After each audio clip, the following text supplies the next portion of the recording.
আমাদের গত ক্লাসে আমরা ডাইজেস্টিভ সিস্টেম আমরা শুরু করেছিলাম, আর এই ধারাবাহিকতায় আমরা আজকে আবার পিছনের কিছু পড়া রিপিট করবো অল্প একটু, তারপর আমরা আবার পড়তে চলে যাব। আর স্ক্রিন কি দেখা যাচ্ছে? একজন একটু বলবেন। দেখা যাচ্ছে। ওকে, আমরা গত ক্লাসে ডাইজেস্টিভ সিস্টেম কাকে বলে সেটা আমরা বলেছিলাম।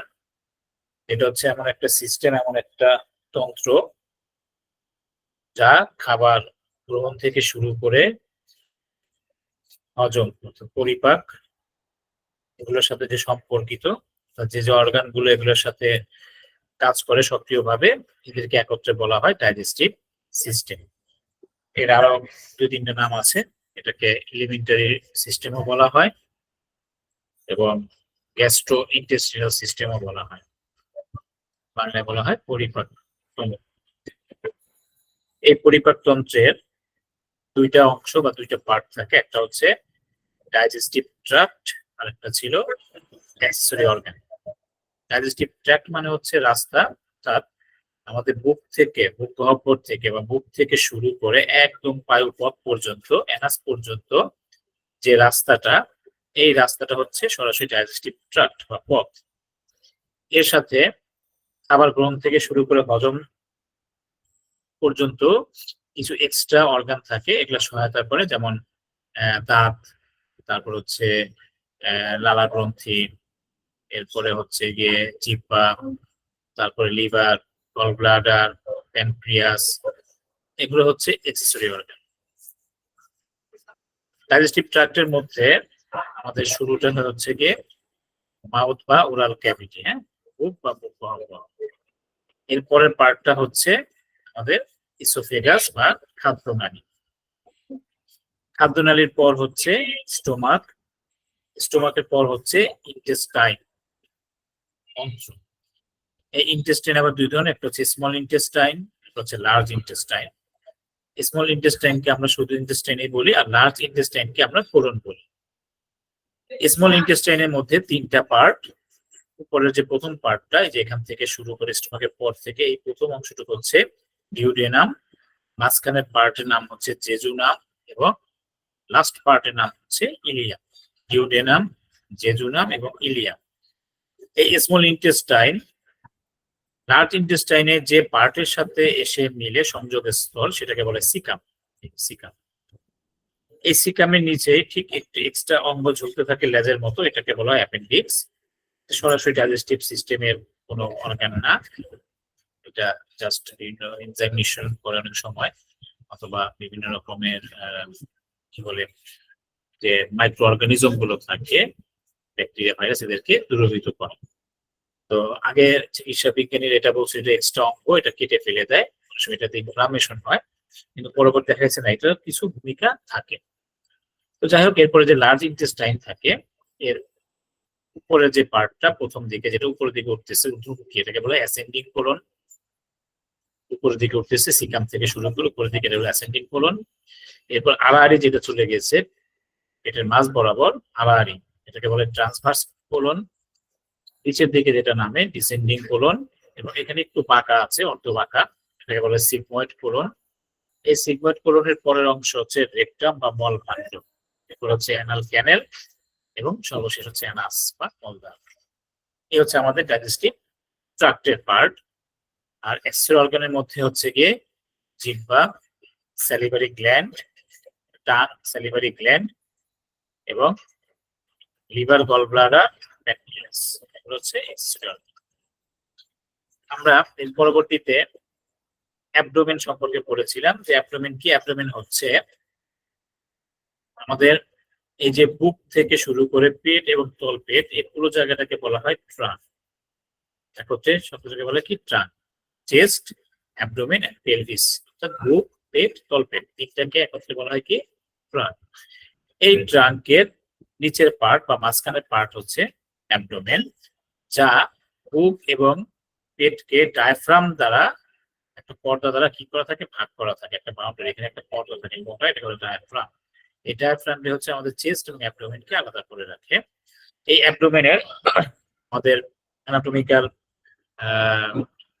সেকশন অনুযায়ী এবং আমাদের বিভিন্ন কি বলে রেপার্টরিতে বলি আমরা, অথবা আমাদের রোগ নির্ণয় করার ক্ষেত্রে বা বিভিন্ন অর্গান গুলোকে যে সাজানো যে আছে, এগুলো সুবিধার জন্য আমরা এই অ্যাবডোমিনাল রিজিয়নটাকে, অ্যাবডোমিনাল অঞ্চলটাকে আমরা 9টা ভাগে ভাগ করি, এটা বলে অ্যাবডোমিনাল রিজিয়ন। এই অ্যাবডোমিনাল রিজিয়নের মধ্যে এই যে অংশটা, অর্থাৎ আমরা যদি ঠিক বুকের মাঝ বরাবর থেকে, অর্থাৎ বুকের যে দুই পাশে ব্রেস্ট থাকে, ব্রেস্টের ইপল বরাবর যদি আমরা এই রেখাটাকে টান দেই উপর থেকে নিচে, এবং এখানে যদি আমরা লেফট সাইড উপর থেকে নিচে টান দেই, তাহলে 3টে অংশে ভাগ হয়। এবং আড়াআড়ি ভাবে মাঝখানে নাভি থেকে 2 ইঞ্চি উপরে যদি আমরা একটা আড়াআড়ি ভাবে টান দেই, এবং নাভির 2 ইঞ্চি নিচ থেকে যদি আমরা আবার একটা টান দেই, তাহলে এই টোটাল 9টা রিজিয়নে ভাগ হবে।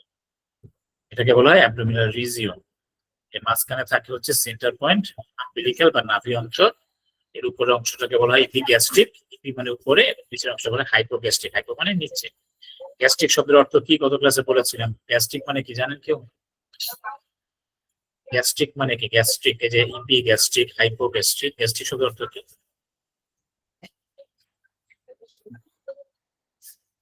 বলেন, আর জানা আছে গ্যাস্ট্রিক মানে কি? না জানলে অসুবিধা নাই।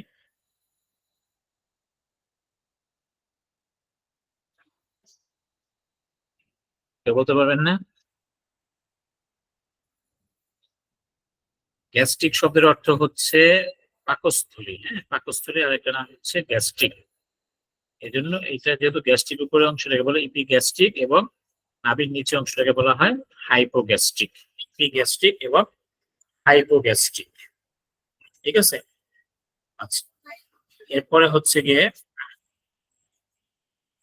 আমাদের এই যে 1 নাম্বার যে অংশটা কোনাকুনি, এখানে বলা হয় রাইট হাইপোকন্ড্রিয়া, অর্থাৎ সেন্টার বরাবর মাঝের যে অংশটা আছে, এটা ডান পাশেটাকে রাইট সাইড এবং বাম পাশেটাকে লেফট সাইড হিসেবে আমরা এখানে চিহ্নিত করি। এবং এই যে বুকের খাঁচা, খাঁচাটাকে আরেক নাম হচ্ছে কন্ড্রু। কন্ড্রু মানে বুকের খাঁচা বা কার্টিলেজ। বুকের খাঁচাতে অসংখ্য কার্টিলেজ থাকে। এই কন্ড্রু মানে বুকের খাঁচা, তার মানে রাইট হাইপোকন্ড্রিয়া, অর্থাৎ কন্ড্রুর নিচের অংশে, ডান পাশে, হাইপো মানে নিচে, লেফট হাইপোকন্ড্রিয়া। নাভির মাঝ বরাবর হচ্ছে আমাদের লাম্বার অংশ থাকে, মেরুদণ্ডের যে মাঝখানের পার্ট, লাম্বার রিজিয়ন। পেটের মাঝ বরাবর হচ্ছে রাইট লাম্বার এবং লেফট লাম্বার। আর এই যে হাইপোগ্যাস্ট্রিকের পাশে, ডান পাশে হচ্ছে মানে কুচকি, যেটাকে আমরা বাংলায় বলি কুচকির কোনাকুনি যে অংশটা, সেটা রাইট ইলিয়াক এবং লেফট ইলিয়াক। হ্যাঁ, এই হচ্ছে আমাদের পেটের 9টা অংশ। এরপরে আমরা শুরু করবো আজকে যে মাউথ ওরাল ক্যাভিটি থেকে। দেখেন ওরাল ক্যাভিটি বা মাউথটা কি। দ্য ওরাল ক্যাভিটি ফর্মস, বুক গহ্বর যেটাকে বাংলায় বলা হয়, বা বুক গহ্বর। ওরাল ক্যাভিটি ফর্মস, তৈরি হয় lips, tongue, teeth, oral lining and salivary gland. দেখেন কয়টা জিনিস ওরাল ক্যাভিটি তৈরি। প্রথম হচ্ছে লিপস, ঠোঁট, টাং, জিহ্বা, টিথ, দাঁত, ওরাল লাইনিং, মুখের ভিতর যে রাস্তা, একটা আছে ট্রাক্ট বা লাইনিং, হ্যাঁ, একটা স্তর, লম্বা রাস্তার মতো, এন্ড স্যালিভারি গ্ল্যান্ড, লালা গ্রন্থি দিয়ে আমার এই ওরাল ক্যাভিটি তৈরি।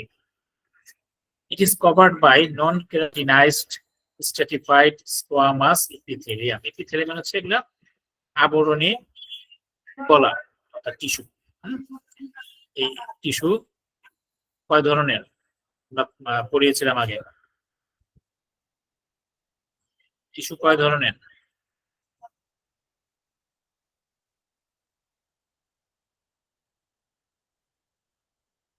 হাফিজা খানম লাইনে আছেন? তৌফিক, আইনুল বাড়ি,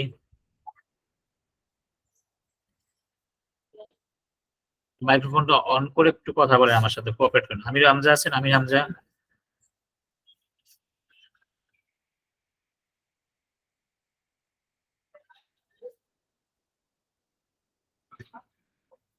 সবাই কি লাইনে রেখে কি ঘুমিয়ে গেছেন নাকি? বুঝলাম না, তাদের ক্লাস করে লাভ কি? আপনার পিছনে ভিডিও দেখেন না? স্যার 4 ধরনের। এত সময় লাগলো কেন বুঝলাম না তো, কি কি একটু স্যার নামটা খাওয়া বলতে দাওয়া পারবেন? করতেছি তো।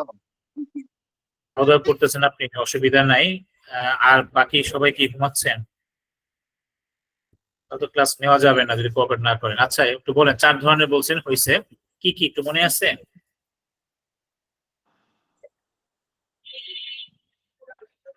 এক জি স্যার, নাম্বারটাই হচ্ছে কি আমাদের, হ্যাঁ বলেন এক ইপিথেলিয়াল নাম্বার। টিস্যু, হ্যাঁ, 1 নাম্বার ইপিথেলিয়াল টিস্যু, জি। Connective tissue, muscle tissue, nervous tissue. Nervous tissue, very good. তাহলে এপিথেলিয়াল মানে হচ্ছে আবরণী কলা, যেটা আমরা বলেছিলাম যে আবরণী কলা নাই এমন কোনো জায়গা নেই আমাদের। মানে বডির ভিতরে প্রত্যেকটা পার্টে প্রত্যেকটা টিস্যু আছে, হ্যাঁ, একটা সাথে আর একটা রিলেটেড। তো বেশিরভাগটা হচ্ছে আবরণী কলা বা এপিথেলিয়াল। তাহলে আমাদের এই যে মুখের ভিতরে এটা হচ্ছে নন কেরাটিনাইজড। দেখেন, কেরাটিনাইজ মানে হচ্ছে এক ধরনের শক্ত আবরণ বিশিষ্ট কি এক ধরনের টিস্যু বা কলা, এটা কেরাটিনাইজড বলা হয়। আর নন কেরাটিনাইজ মানে হচ্ছে কি যেটা শক্ত না, নরম। দেখেন মুখের ভিতরটা পুরোটাই কিন্তু খুব সফট, হ্যাঁ, এবং নরম অংশ। এখানে হচ্ছে স্ট্রাটিফাইড স্কোয়ামাস, মাছের আইসের মতো কিছু টিস্যু থাকে, এপিথেলিয়াল একটা পার্ট।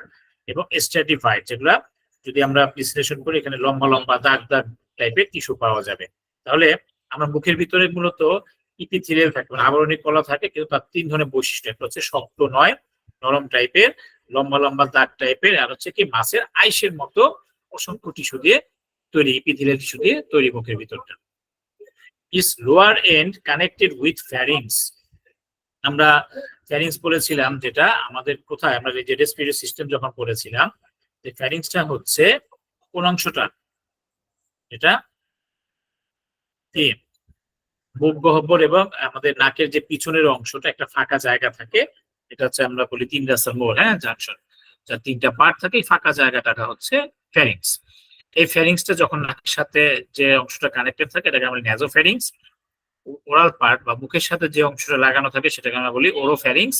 আর এই ফ্যারিংসটা মূলত চলে গিয়েছে শ্বাসনালীর যে ফার্স্ট যে কি বলে আমাদের সাউন্ড বক্স, যেটা আর কি, এই সাউন্ড বক্সের সাথে ল্যারিংস এর সাথে যে অংশটা যুক্ত হয়েছে সেটাকে বলা হয় ল্যারিঞ্জিয়াল ফ্যারিংস বা ল্যারিঞ্জোফ্যারিংস। তাহলে এই যে মুখের পিছনের অংশ লোয়ার পার্ট যুক্ত হয়েছে কার সাথে? ফ্যারিংস এর সাথে। It's outer part is vestibule and inner part is oral cavity proper. এর বাইরের অংশটাকে বলা হয় ভেস্টিবিউল, আর ভিতরে যে পার্ট, ইনার পার্ট, এটাকে বলা হয় ওরাল ক্যাভিটি প্রপার। মানে মূলত প্রকৃত যে মুখ গহ্বর সেটা হচ্ছে মূলত ভিতরের দিকে থাকে, বাইরে তো আমরা অল্পটুকু দেখতে পাই। হ্যাঁ, এই হচ্ছে আমাদের ওরাল ক্যাভিটি বর্ণনা। এর কাজটা কি? হ্যাঁ, দেখেন, অ্যানাটমি অংশের মধ্যে কিন্তু ওরাল ক্যাভিটির গঠন আসতে পারে, আবার কাজও আসতে পারে। আর মূলত ফাংশন যেটা, সেগুলো আসে হচ্ছে সব ফিজিওলজির পার্টে। অনেক সময় এখন এই ফাংশন ফিজিওলজি পার্ট দেখে গঠন যে আসবে না তা কিন্তু না, এই জন্য অ্যানাটমি ফিজিওলজি পার্টটা হচ্ছে দুইটাই একসাথে করে পড়তে হয়, ঠিক আছে? ওরাল ক্যাভিটির কাজটা কি? Plays a vital role in the initial intake and digestion of food and water, but also is essential for the formation of speech and normal respiration. দেখেন মুখের গহ্বরে কিন্তু অনেকগুলো কাজ আছে। বলতেছে যে মেইনলি এটা কাজ হচ্ছে কি, খাবারটাকে গ্রহণ করা, ইনিশিয়াল ইনটেক। খাবার কি কি করবো আমরা? খাবার এবং পানীয়, ফুড এন্ড ওয়াটার, এরকে আমরা ইনটেক করব, গ্রহণ করব। কোথায়? ফার্স্ট গ্রহণটাই করি আমরা মুখের গহ্বরে বা মুখের ভিতরে। তাহলে এটা একটা কাজ চলে গেল। এবং আমাদের খাবারের মূল উদ্দেশ্য হচ্ছে কিন্তু মূলত কি করা? পরিপাক করা, ডাইজেশন করা। হ্যাঁ, এবং এই ডাইজেশন থেকে মানে কি হবে, খাবারটা আমার বডিতে মানে নেওয়ার মতো উপযোগী হবে, এটাকে বলা হচ্ছে ডাইজেশন বা পরিপাক। এই পরিপাকের ফার্স্ট অংশ শুরু হয় মূলত মুখের থেকে বা মুখ গহ্বর থেকে। এই জন্য বলছে digestion of food, I mean,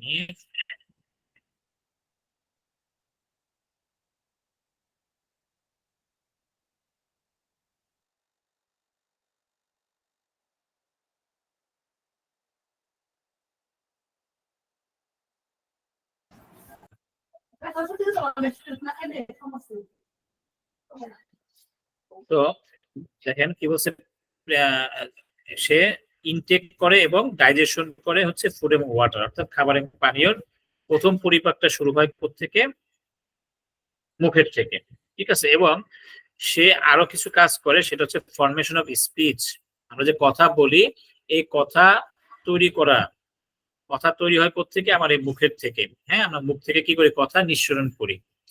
সাথে রেসপিরেশন পার্টও আছে, ল্যারিংস থেকে আমাদের ভয়েসটা তৈরি হয়, মানে প্রত্যেকটা পার্ট একটার সাথে একটা কি সংযুক্ত এবং হেল্প করে।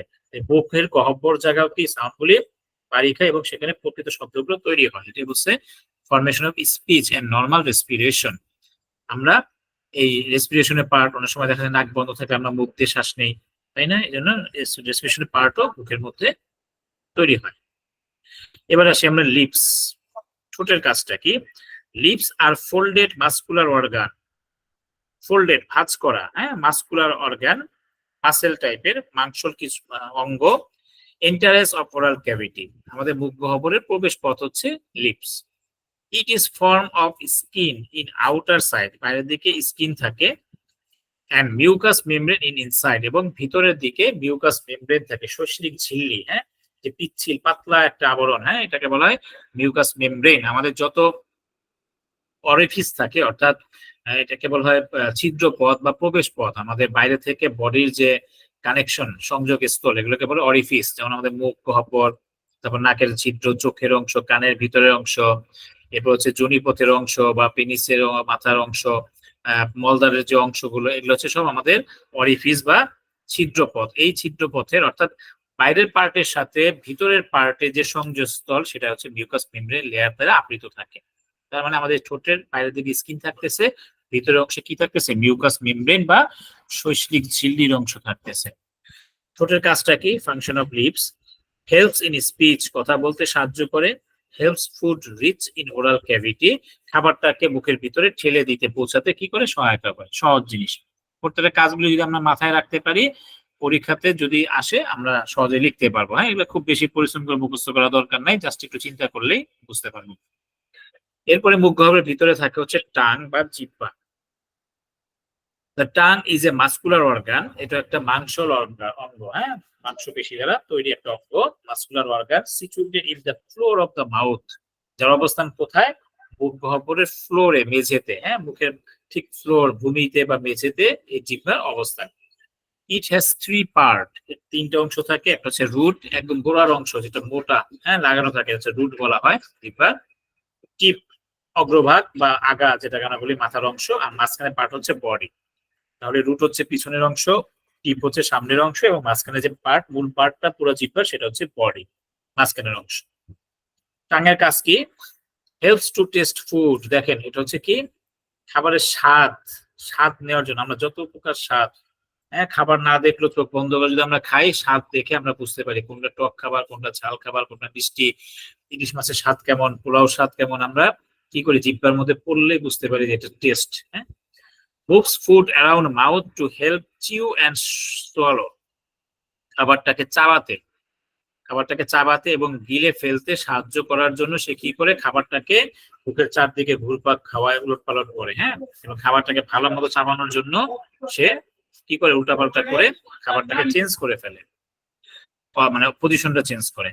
It also helps to make different sounds, বিভিন্ন ধরনের শব্দ তৈরিতে সহায়তা করে, মোটা শব্দ, পাতলা শব্দ, চিকন শব্দ, হ্যাঁ, শব্দের সাউন্ড গুলোকে সে কন্ট্রোল করে কি তৈরি করতে পারে, সহায়তা করে। So we can speak and form word clearly, জিহ্বার জন্য কিন্তু আমরা শব্দগুলোকে স্পষ্ট করে উচ্চারণ করতে পারি। দেখবেন যাদের অনেকে থাকেন জিহ্বা মোটা, নড়াচড়া করতে কষ্ট, তার সাউন্ড বা শব্দগুলো কিন্তু ক্লিয়ার হয় না, ঠিক আছে? এই জন্য এটা ক্লিয়ার করতে সহায়তা করে। Tongue helps keep airway open so we can breathe properly, ঠিক আছে?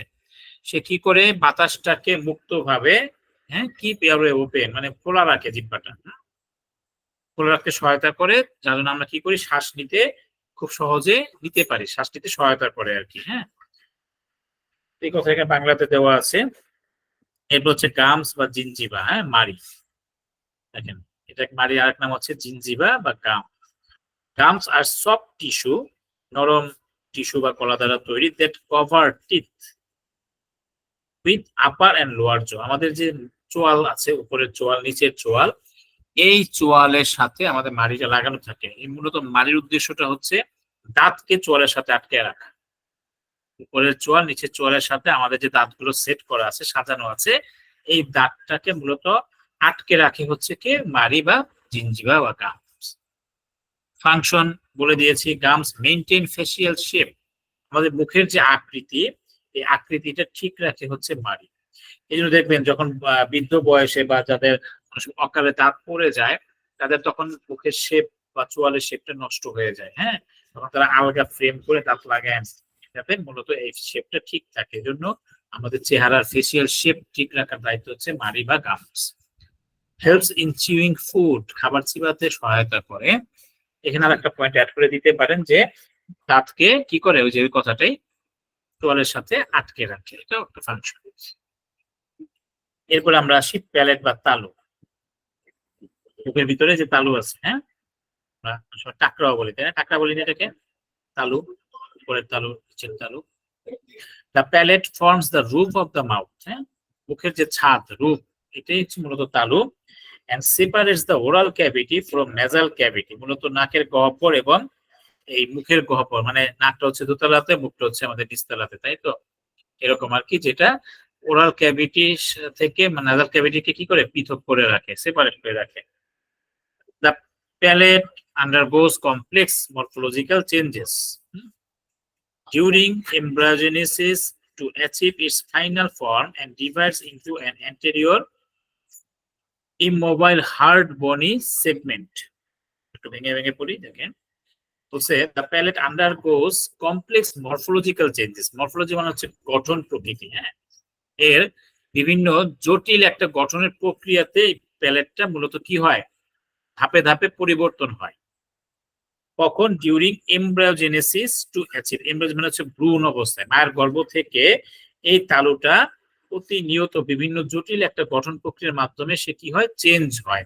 কিসের জন্য? To achieve it's final form, এর সর্বশেষ যে আকৃতিটা, অর্থাৎ আমাদের যে প্রাপ্ত বয়স্ক বা জন্মের পর যে আমাদের এই তালুটা, বাচ্চাদের তালুটা কি থাকে, নরম থাকে, হ্যাঁ, জন্মের পর একরকম গঠন থাকে, আবার যখন সে ধাপে ধাপে বড় হতে থাকে আস্তে আস্তে কি হয়, শক্ত, মানে প্রতি মুহূর্তে এটা শুধু কি হয়, চেঞ্জ হচ্ছে। and divides into an anterior immobile hard bony segment, এবং ধীরে ধীরে তার কি হয়, anterior মানে কি, সামনের অংশটা ফিক্সড হয়ে যায়। মোবাইল, মোবাইল মানে নড়াচড়া করে, ইম্বল মানে কি, নড়াচড়া করে না, মানে ফিক্সড হয়ে যায়। আমাদের বুকের তালুর দাঁতের দেখে ঠিক পিছনে উপরের দিকে খুব শক্ত হয়ে যায়। এই জন্য আমরা কি করি, শক্ত খাবার, গোস্ত, হাড়, এগুলো কি চাবাতে পারি এবং খুব সহায়তা, খোঁজা করে রাখলে কোনো সমস্যা হয় না।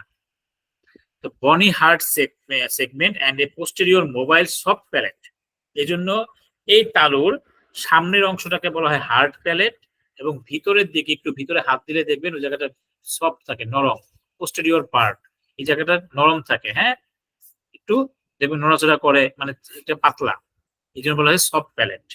ঠিক আছে, এবং এখানে কোনো বোন থাকে না, নট কন্টেইন বোন, ভিতরে দিয়ে কোনো বোনের অংশ থাকে না, সামনের দিকটা একটা তারার মতো, হ্যাঁ, প্লেটের মতো থাকে, এটা হার্ড প্যালেট বলা হয়, হার্ড প্লেট, আর ওটা হচ্ছে সফট প্যালেট। পরে 3 নম্বর ওষুধটা দিছেন না, ওদের কখন বলছেন খাইতে লাগা, সকাল তো খাইছি ওই খালি পেটে দমটা, একটা 1 নম্বরটা আর ওই যে পরে দিছেন ওটা অপেক্ষা করে লেখা নাই তো, বুঝে গেছি ওই রাত লেখা।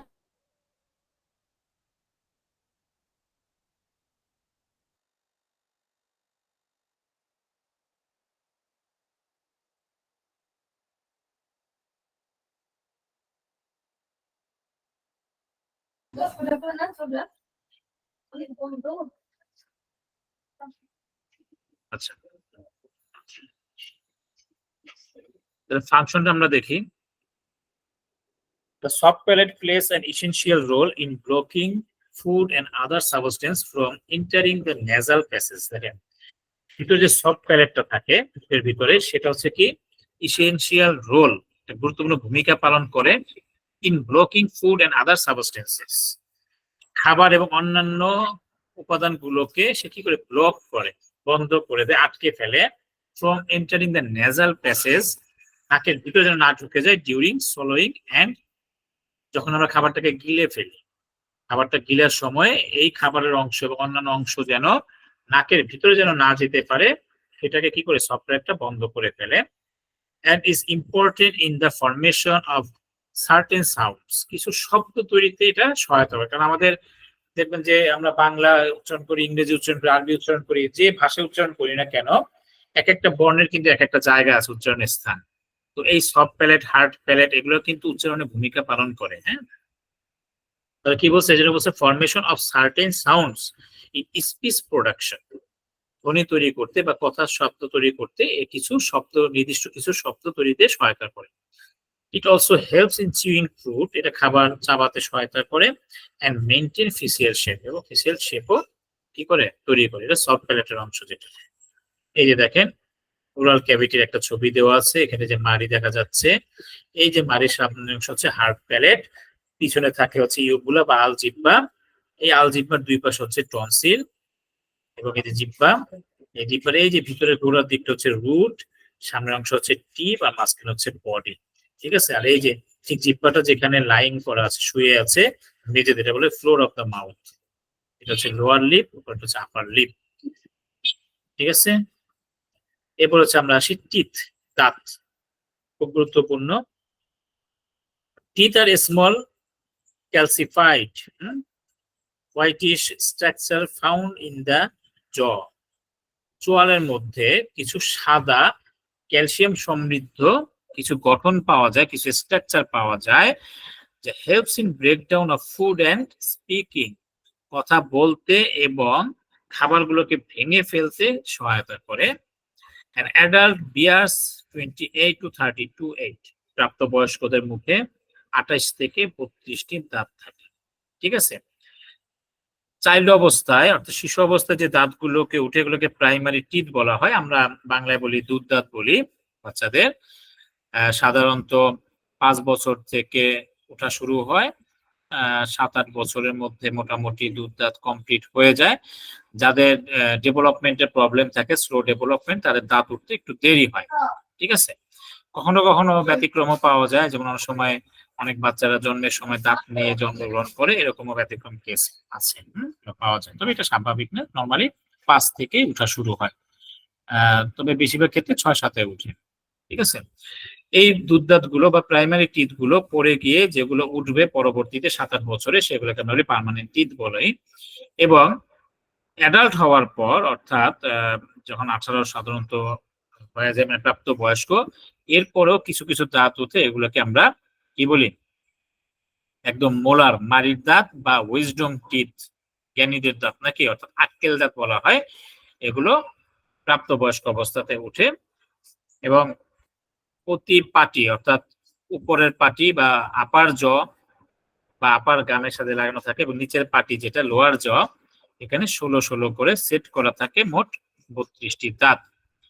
ঠিক আছে, এবং এই দাঁতের দেখবেন ঠিক প্রত্যেকে, আমরা যদি আমাদের নাক বরাবর একদম মাঝ বরাবর, হ্যাঁ, মুখের ঠিক মাঝখানে যে ফাঁকা জায়গা থাকে, এই বরাবর যেন লম্বা লম্বি ভাবে যদি আমরা দাগ টানি, তাহলে আমাদের ডান দিকে নিচের দিকে 8টা, উপরের দিকে 8টা, এবং বাম দিকে নিচের দিকে 8টা, উপরের দিকে 8টা করে দাঁত কি হয়ে যাবে, আলাদা আলাদা ভাগ হয়ে যাবে। হ্যাঁ, তাহলে আমাদের যে ফার্স্ট যে টিথ, প্রথম ফার্স্ট ওয়ান টিথ, এটাকে আমরা বলি ইনসিসর। আমরা যদি এক পাশেরটা যদি আমরা কি করি, কাউন্ট করি, হ্যাঁ, যে কোনো এক পাশ, লেফট সাইড বা রাইট সাইডের, উপর বা নিচের যে কোনো একদিকের একটা যদি আমরা করি, প্রথম যে দাঁতটা সেটাকে আমরা বলি ইনসিসর, বাংলায় বলা হয় কর্তন দাঁত। দেখবেন আমরা যে কোনো কিছু কাটার জন্য, হালকা কিছু কামড় দেওয়ার জন্য আমরা কি করি, সামনের যে দাঁতগুলো আছে এটাতে আমরা কাটিং করি, কাটি, এটাকে বলে ইনসিসর বা কর্তন দাঁত। সেকেন্ড যে দুইটা টিপ, হ্যাঁ, 2 নাম্বার যে টিপ, এটাকে আমরা বলি ক্যানাইন বা ছেদন দাঁত। একটু শক্ত কিছু কামড় দেওয়ার জন্য, একটু হার্ড টাইপের দেওয়ার জন্য, বা ছিদ্র করার জন্য, যেমন বস্তু ছিঁড়ার জন্য আমরা কি করি, এই যে পাশে একটু দেখবেন কি বলে, একটু খোঁচা সোজা, হ্যাঁ, সুচালো কিছু দাঁত আছে, দুই পাশে 2টা, উপরে 2টা, নিচে 2টা, 4টা, এক পাশে, এটা হচ্ছে সেকেন্ড টিপ বলা হয়, এটাকে বলে ক্যানাইন। কি বলা হয়, ক্যানাইন, ছেদন দাঁত।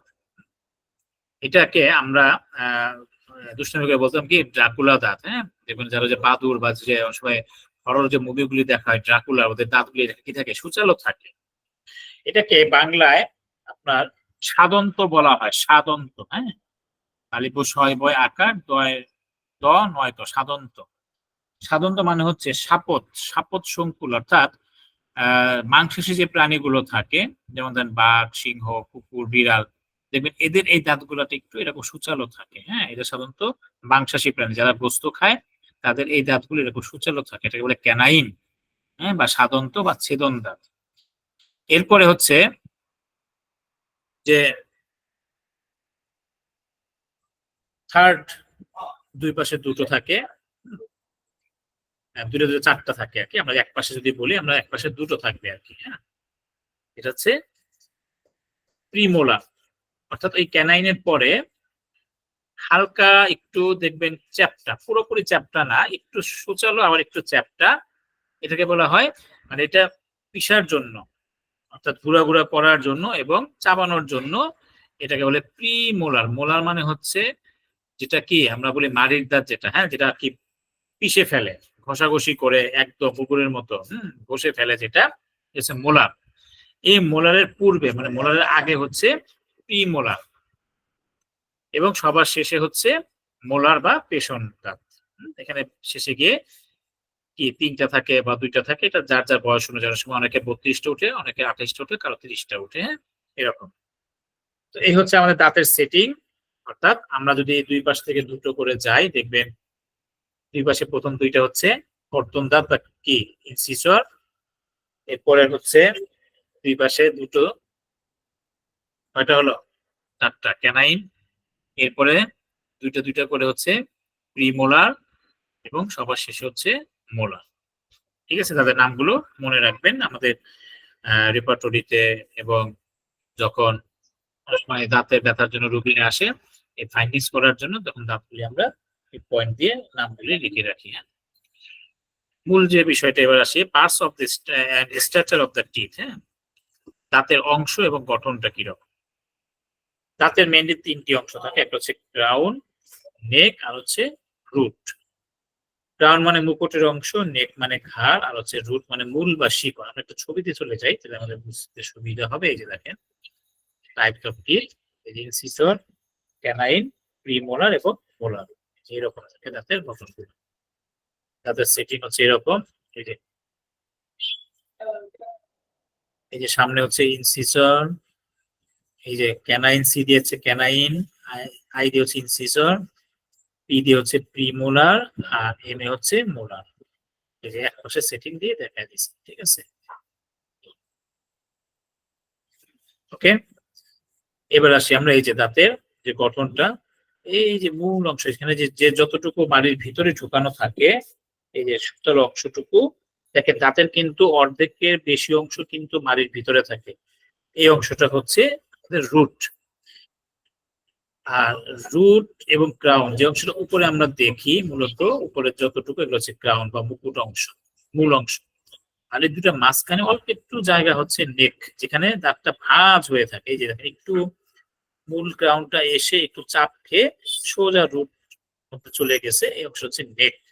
এই হচ্ছে দাঁতের মূলত তিনটা অংশ। হ্যাঁ, এই যে এখানে আরো দাঁতের ছবি আছে, যে আপার জ পুরো সেটের দাঁত, এই যে দেখেন তিনটা করে মোলার, এই যে first molar, second molar, third molar. হ্যাঁ, এই থার্ড মোলারটা হচ্ছে উইজডম বা আক্কেল দাঁত।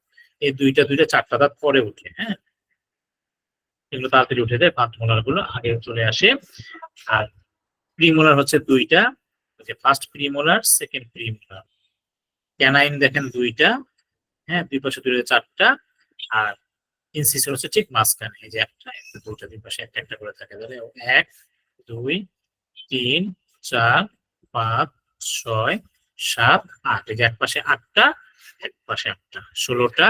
এটা হচ্ছে উপরের পাটিতে, নিচের পাটিতেও সেম। দেখেন 1 হচ্ছে ইনসিসর, দুইটা হচ্ছে আর কি ক্যানাইন, তারপর দুইটা হচ্ছে প্রিমোলার, বাকি তিনটা হচ্ছে মোলার, এবং শেষের গুলো হচ্ছে উইজডম টিথ। হ্যাঁ, থার্ড মোলার। এই হচ্ছে আমাদের দাঁতের অংশগুলো। এই যে একটা দাঁতের যদি আমরা একটু দেখি, ক্রাউন অংশ, যে নার্ভ সহ দেওয়া আছে, এটা হচ্ছে নার্ভ। হ্যাঁ, রক্ত চলাচল করে যেখানে, ব্লাড ভেসেল এবং নার্ভ দাঁতের মধ্যে। দেখেন মূল অংশটা কিন্তু একদম এই যে গাম মাড়ির ভিতরে কিন্তু দেওয়া, যে ব্লাড ভেসেল সহ। হ্যাঁ, এবং এই জায়গাটা বলে পাল।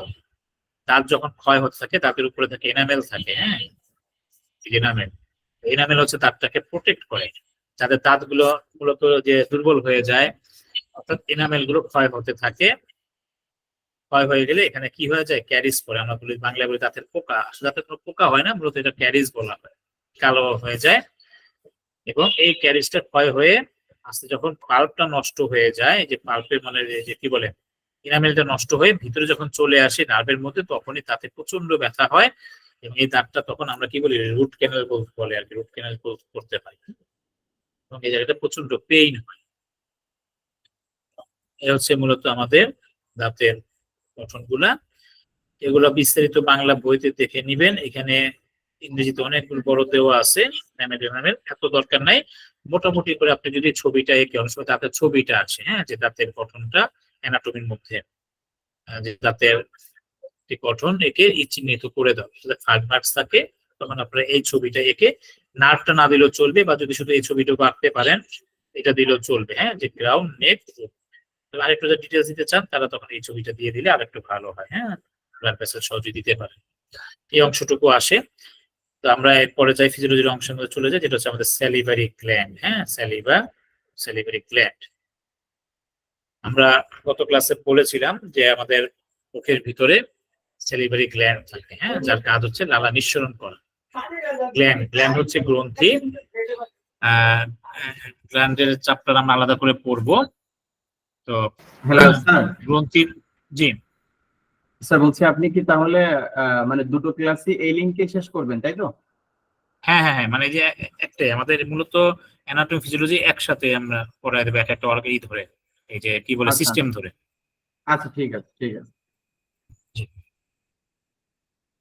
তো স্যালিভারি গ্ল্যান্ড যেটা হচ্ছে, স্যালিভারি গ্ল্যান্ডস আর গ্ল্যান্ড, হ্যাঁ, মানে হচ্ছে লালা গ্রন্থি হচ্ছে এমন ধরনের গ্রন্থি দ্যাট সিক্রেট ডাইজেস্টিভ জুস হবে, হ্যাঁ, শব্দটা করে দিচ্ছি, ডাইজেস্টিভ জুস।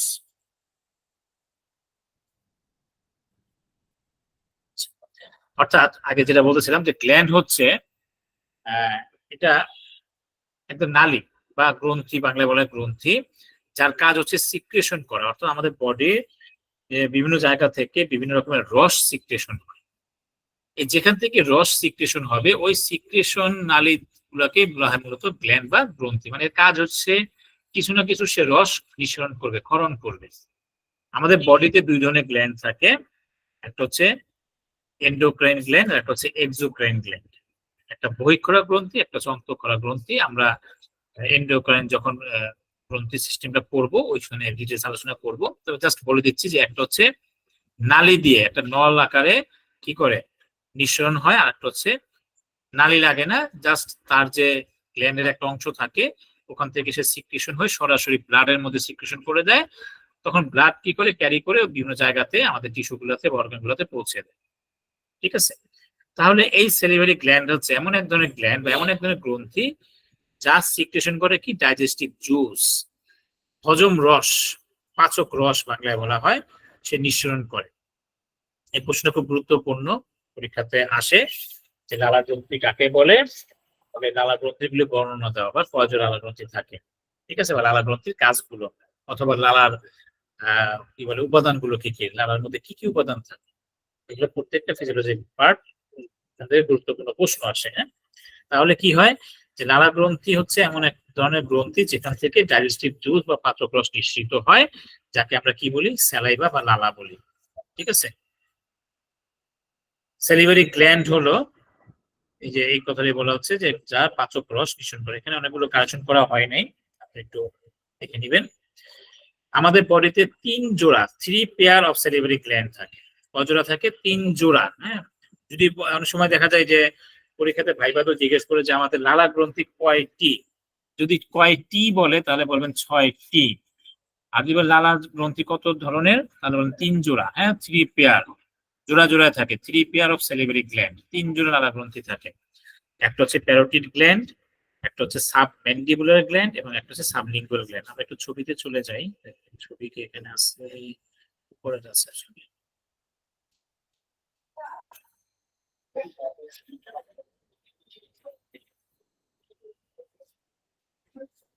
এই যে ছবিটার মধ্যে লালা গ্রন্থি গুলো আছে, হ্যাঁ, এই যে দেখেন, এই যে স্যালিভারি গ্ল্যান্ড। হ্যাঁ, এই যে আমাদের কানের নিচে যেটা থাকে, হ্যাঁ এই দেখেন কানের নিচে এই যে সাদা অংশটুকু দেখা যাচ্ছে, এটা হচ্ছে সবচেয়ে বড় লালা গ্রন্থি, যেটাকে আমরা বলি প্যারোটিড গ্ল্যান্ড। হ্যাঁ, প্যারোটিড গ্ল্যান্ড এই বাম কানের নিচে এটা আবার ডান পাশে আছে, দুই পাশে। হ্যাঁ, এরপর হচ্ছে গিয়ে সাবলিঙ্গুয়াল গ্ল্যান্ড।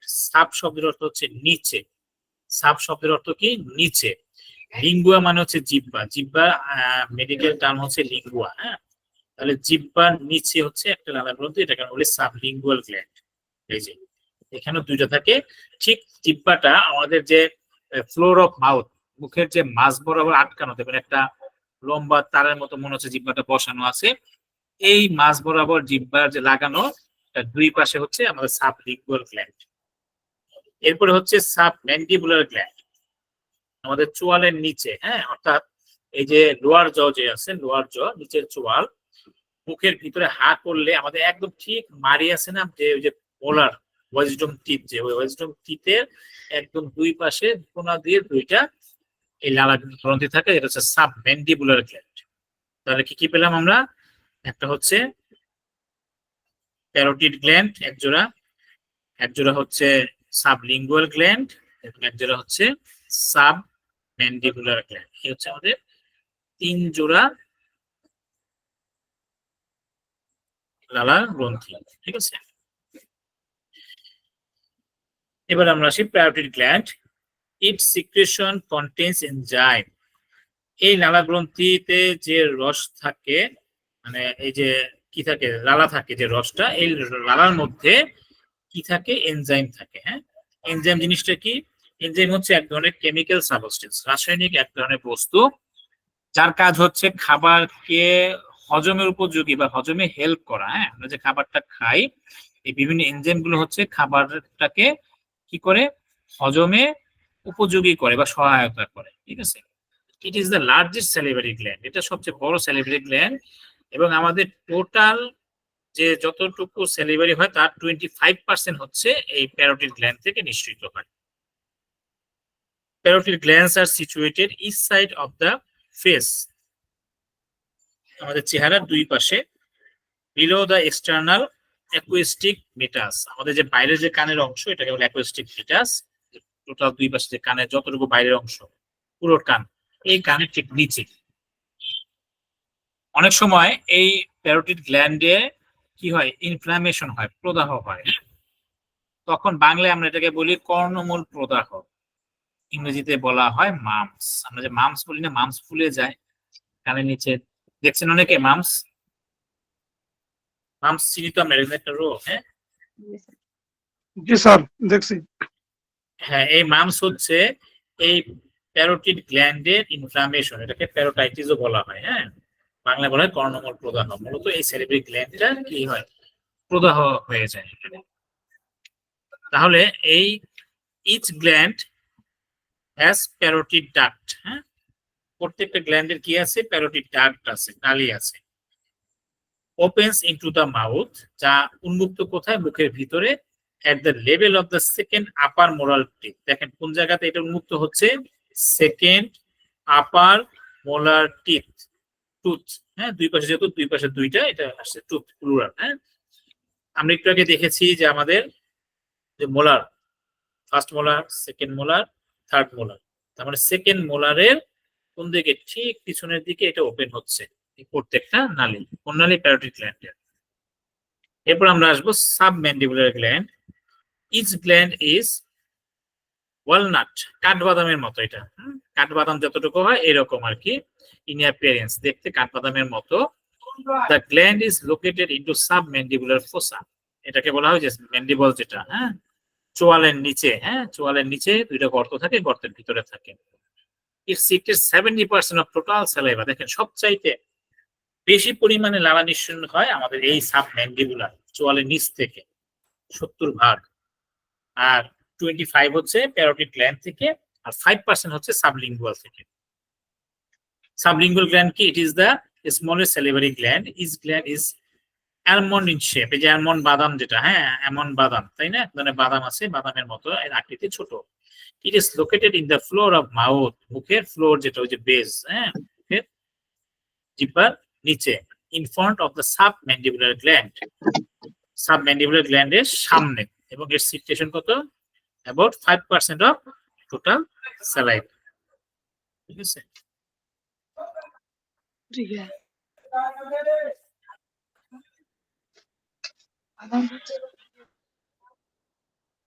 এবার আসি আমরা হোয়াট ইজ স্যালাইভা, লালা কি। এটা যে একটু আগে প্রশ্ন করলাম যে লালা গ্রন্থি কি, লালা গ্রন্থির কাজ চলে আসে। লালার কাজ হচ্ছে স্যালিভা নিঃসরণ করা, এবং কি স্যালিভাতে কি থাকে, এনজাইম থাকে।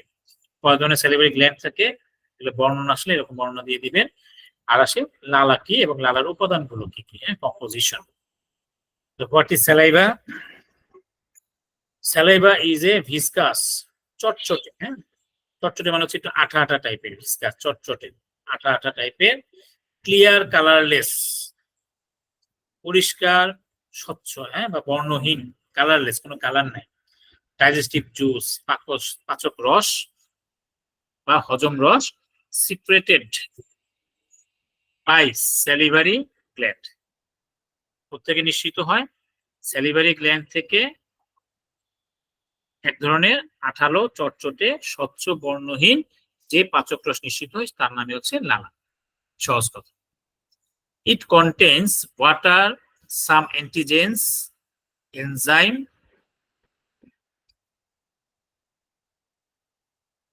Antibacterial agent, etc. হ্যাঁ, সে কি কি থাকে তার মধ্যে, সে কি কি বহন করে, কন্টেইন, প্রথম হচ্ছে ওয়াটার, লালার মূল উপাদান হচ্ছে ওয়াটার, পানি, কিছু অ্যান্টিজেন থাকে, ঠিক আছে, এনজাইম থাকে। আমি একটু আগে বলেছিলাম যে এনজাইম হচ্ছে একটা কেমিক্যাল সাবস্টেন্স যা খাবারকে হজম করতে সহায়তা করে, এবং খাবারের সাথে আমাদের অনেক সময় মুখে ব্যাকটেরিয়া চলে যায়, সেই ব্যাকটেরিয়া গুলাকে কি করে, কিল করে হচ্ছে এই লালার এনজাইম গুলো। হ্যাঁ, এটাকে বলে অ্যান্টিব্যাকটেরিয়াল এজেন্ট।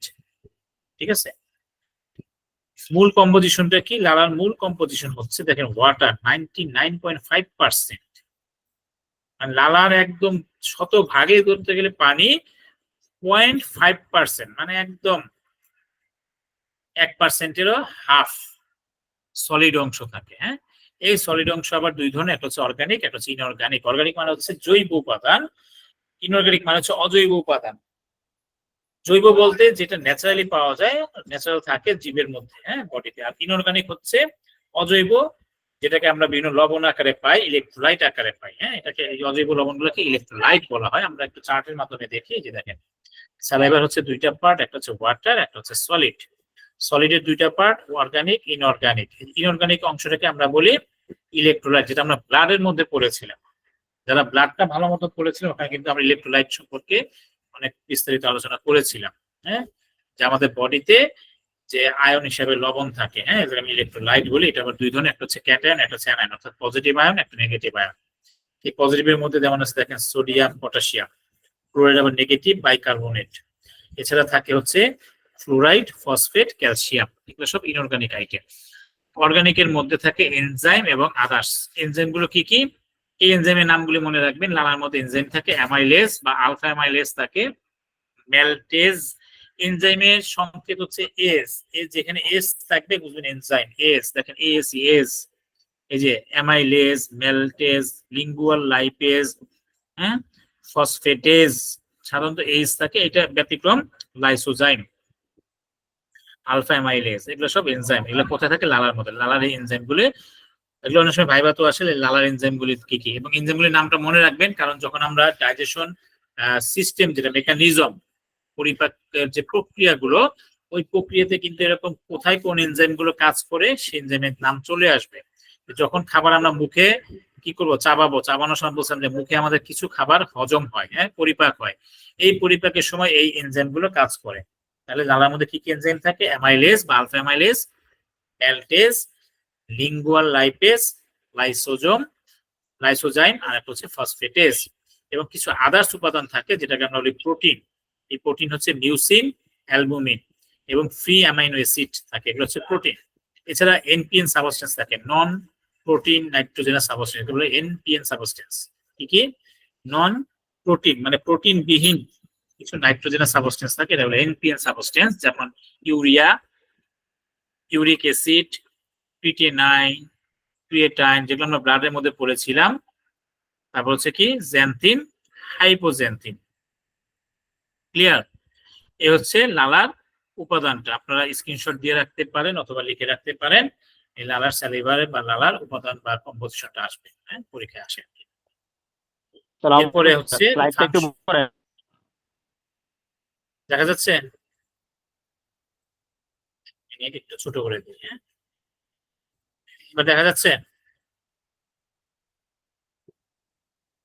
জি স্যার, দেখা যাচ্ছে।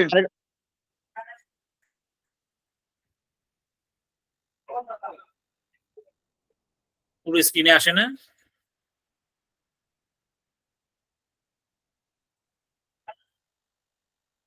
আচ্ছা, এবার আমরা আসি ফাংশন অফ স্যালাইভা। হ্যাঁ, স্যালাইভার কাজগুলো কি কি দেখেন। ফ্যাসিলিটেটস, সুবিধা দেয়। সলোয়িং মানে খাবার গিলতে সহায়তা করে। হ্যাঁ, keeps the mouth moist and helps in speech. দেখেন আমাদের মুখে যদি লালা না থাকতো আমরা কিন্তু কথা বলতে পারতাম না। দেখবেন অনেকক্ষণ যারা কথা বলি, যে আমরা কথা বলতেছি, আমাদের মুখ কিন্তু শুকিয়ে আসে, কারণ কি লালাটা কমে যায়। এই লালা যখন থাকে তখন আমরা খুব স্মুথলি কথা বলতে পারি এবং মুখের ভিতরটাকে আর্দ্র রাখে, ভিজা থাকে। এবং দেখবেন জিহ্বার মধ্যে হালকা সবসময় লালা থাকে। এই হালকা জিহ্বা যদি ভিজা ভিজা থাকে এটা হচ্ছে সুস্থ জিহ্বার লক্ষণ। সুস্থ জিহ্বা হালকা ভিজা ভাব থাকবে, কখনো শুষ্ক থাকবে না বা অতিরিক্ত স্যালিভেশন থাকবে না। অতিরিক্ত শুষ্ক এবং অতিরিক্ত স্যালিভেশন দুইটা হচ্ছে অসুস্থ জিহ্বার লক্ষণ। এজন্য মুখের ভিতরটাকে খুব আর্দ্র রাখে এবং কথা বলতে সহায়তা করে। লুব্রিকেট ফুড, খাবারটাকে পিচ্ছিল করে ফেলে, তখন খাবারটা কি হয়, এই পিচ্ছিল করার মাধ্যমে সে ডাইলুট হয়। লট এবং ইরিটেট ফুড, হ্যাঁ, ডাস ইনজুরি টু মিউকোসা ইজ কি প্রিভেন্টেড। আমরা যখন অতিরিক্ত কি করি, ঝাল মশলাযুক্ত খাবার খাই, যদি লালা না থাকতো তখন কি হইতো, এই অংশটা ঝালটা, তারপরে যে অতিরিক্ত গরম খাবারটা আমাদের মুখটাকে, জিহ্বাটাকে কি করতো, পুড়িয়ে ফেলতো, হ্যাঁ, ইনজুর করতো, ক্ষতিগ্রস্ত করতো। তো লালাটা কি করে, এটাকে প্রোটেক্ট করে ফেলে এবং খাবারটাকে ডাইলুট করে, নরম করে, খাবারকে পিচ্ছিল করে গিলতে সহায়তা করে। এবার হচ্ছে dissolved food substance that stimulate test. এই খাবারটা যত লালার সাথে ভিজবে, আমরা যে খাবার মূলত টেস্ট পাই, খাবার যে মজা লাগে, স্বাদ লাগে, এই লালাটা খাবারে মিশার কারণেই খাবারের স্বাদটা আমরা পরিপূর্ণভাবে পাই।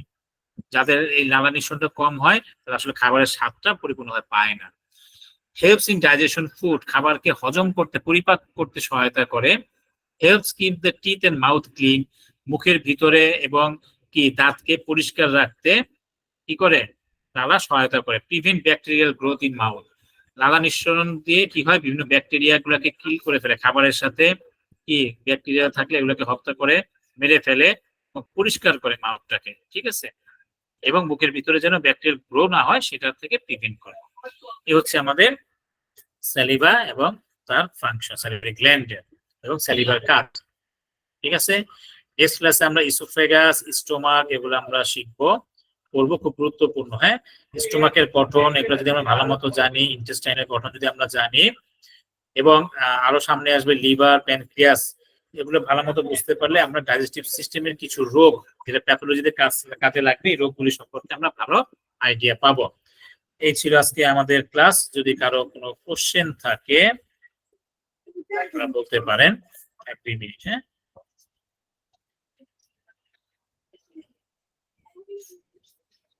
আর কোনো কোশ্চেন আছে? আসসালামু আলাইকুম স্যার। জি, ওয়ালাইকুম আসসালাম। স্যার, মানে কারো কারো জন্মগত ভাবেই মনে হয় নাকি যে যেরকম আমারই স্যার, মুখে অতিরিক্ত লালা, এটা কি আসলে অসুখ নাকি এই প্রকৃতি থেকে এটা এরকম জন্মগত ভাবে এরকম? দেখেন, এটা হচ্ছে অনেক সময় বডির চাহিদা অনুযায়ী লালা নিঃসৃত হয়। হ্যাঁ, তবে আমি বলছি যদি এক্সেস হয়, তো সবসময় লালা একটা ভাব থাকে, মুখে অতিরিক্ত থুতু জমে যায়, কথা বলতে গেলে বা আপনার অনেকক্ষণ চুপ থাকলে লালা গড়ায় পড়ে, তখন সেটা তো অসুস্থ লক্ষণ। আমাদের তো মেডিসিন আছে, হ্যাঁ, এগুলোতে কন্ট্রোলে চলে আসে, মানে একটা স্বাভাবিক পর্যায়ে নিয়ে আসবে। অতিরিক্ত কোনো কিছুই ভালো না। যখন আপনি নিজে বুঝতেছেন যে না আপনার লালাটার মধ্যে অতিরিক্ত জমতেছে, তার মানে নিশ্চয়ই এটাতে কোনো সমস্যা হচ্ছে। আবার লালা অতিরিক্ত কন্ডিশন হওয়ার কারণে অতিরিক্ত ক্ষুধা লাগে, হ্যাঁ, খাবার তখন বারবার খেতে হয়, এই কারণে তখন এখন কি হয়ে যায়, অনেকে যে ওবেসিটি চলে আসে, মোটা হয়ে যায়। তাহলে এটা অবশ্যই একটু রোগের লক্ষণ।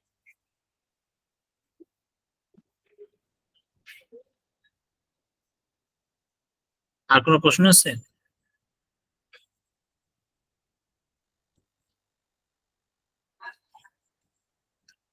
ঠিক আছে, তাহলে ভালো থাকবেন, আবার ঈদের পর ইনশাল্লাহ দেখা হবে।